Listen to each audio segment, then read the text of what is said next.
Hi friend, সবাই কেমন আছো? তো ড্রিম ভ্যালি চ্যানেলে তোমাদের সবাইকে অনেক স্বাগত। আজকে দেখো সূর্যমুখী ফুল তৈরি করেছি, কি দারুণ লাগছে দেখতে। যদিও লাল রঙের হয় না, আমি ইচ্ছে করে লাল রঙের একটা করেছি। তো হলুদটা দেখো পুরোটাই যেন সূর্যমুখী ফুল। তো কীরকম করে করি তোমরা পুরো ভিডিওটা অবশ্যই দেখো, অনেক ভালো লাগবে। আর আমার ভিডিওটা ভালো লাগলে অবশ্যই কিন্তু সাবস্ক্রাইব করে আমার চ্যানেলের পাশে থেকো। তো দেখো প্রথমে আমি ভেতরের যেই ছোট্ট কুড়ি টাইপের হয় সেটা আমি বানানোর জন্যে একদম লম্বাভাবে পেপারটাকে সরু করে কেটে নিয়েছিলাম। তো সেটাকে কাঁচি দিয়ে কেটেছি কিভাবে দেখো। কেটে এবার একটা পেনের সাহায্যে আমি ওটাকে ঘুরিয়ে ঘুরিয়ে আঠা দিয়ে জোড়া লাগিয়ে দিলাম, ওটা ফুলের মাঝখানে বসাবো বলে।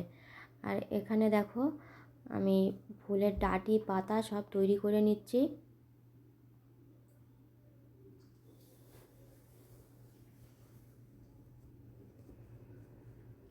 এভাবে আঠা দিয়ে দিয়ে জোড়া লাগিয়ে দিতে হবে। একই পদ্ধতিতে কিন্তু দুটো ফুলই তৈরি করব আমি। এবারে পাতাগুলো লাগিয়ে দেব আঠা দিয়ে।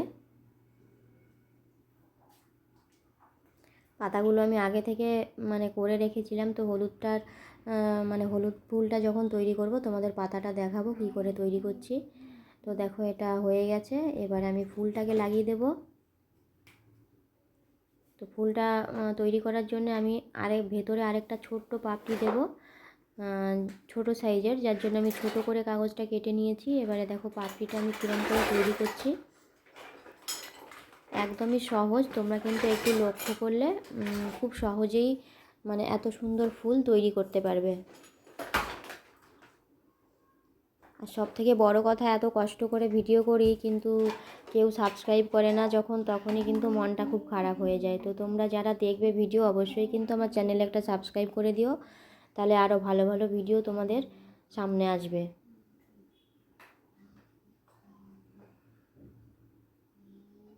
তো কাঁচি দিয়ে আমি দেখো একটু পাপড়িগুলোকে বাঁকিয়ে দিচ্ছি, কারণ একটু বাঁকা হলে দেখতে ভালো লাগে, এবং সূর্যমুখী ফুল কিন্তু একটু পাপড়িগুলো বাঁকানো টাইপেরই হয়। পরপর আমি এভাবে আঠা দিয়ে পাপড়িগুলোকে লাগিয়ে দেব।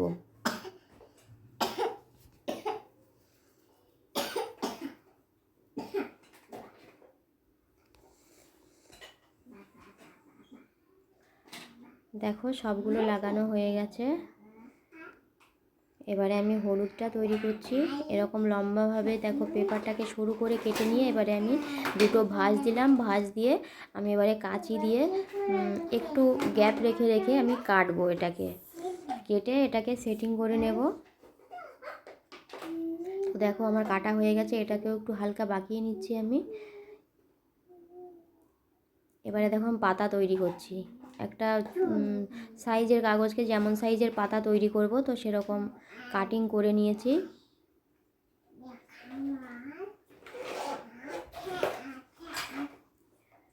এবারে ফুলটা তৈরি করব। তো তার আগে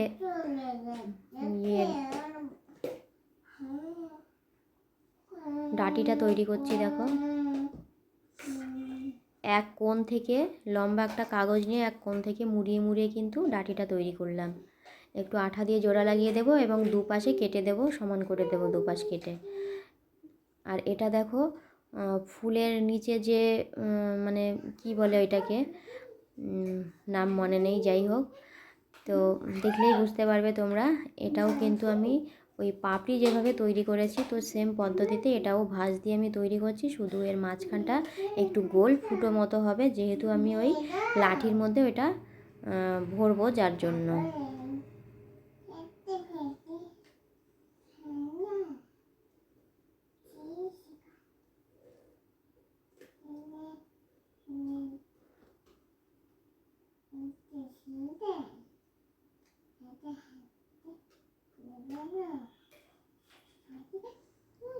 দেখো যেরকম পাপড়ি হয়েছে সেরকম কিন্তু ডিজাইনে আমি কেটেছি। একদম শুধু মাঝখানে একটা ছিদ্র করেছি, যেহেতু এই কাণ্ড বলো যা বলো এটার মধ্যে দেব বলে, জোড়া লাগাতে হবে যেহেতু, তো আঠা দিলাম, আঠা দিয়ে দেখো এটাকে জোড়া লাগিয়ে দিচ্ছি। এবারে এর ওপরে ফুলটা তৈরি করে বসিয়ে দেব।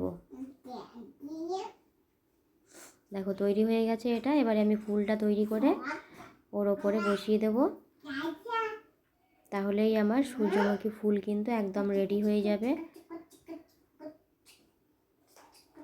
ভাঁজটা দেখে নাও কিরম করে করেছি।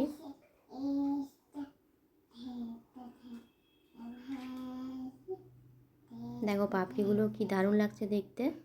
তো এটা আমি মাঝখানে বসাবো, একদম ছোট করে নিয়েছি ওই জন্যে। আর প্রত্যেকটা পাপড়ির সাইজ কিন্তু মানে নিচ থেকে যে পরপর আমি সাজিয়েছি প্রত্যেকটা সাইজ কিন্তু একটু ছোট বড় আছে। মানে নিচেরটা একদম বড়, তারপরে উপরেরটা একটু ছোট, তার উপরেরটা একটু ছোট, এভাবে কিন্তু আমি সবগুলোকে কেটে নিয়েছিলাম সাইজ করে।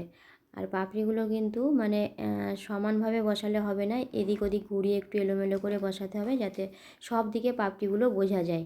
তো সেরকম করে দেখো আমি করে নিয়েছি তৈরি। কি দারুণ লাগছে দেখতে দেখো। তো এখন আমি এটাকে জোড়া লাগিয়ে দিলাম। কতটা সুন্দর হয়েছে তোমরাই কমেন্ট করে জানিও। দেখো দুটো একসঙ্গে কি দারুণ লাগছে দেখতে। তো বন্ধুরা আবারও বলছি, আমার ভিডিও যদি ভালো লেগে থাকে অবশ্যই কিন্তু চ্যানেলটায় সাবস্ক্রাইব করে পাশে থেকো, আর লাইক কমেন্ট করে জানিও তোমাদের কেমন লাগলো ভিডিওটা। তো আজ এ পর্যন্তই, সবাই ভালো থেকো, সুস্থ থেকো।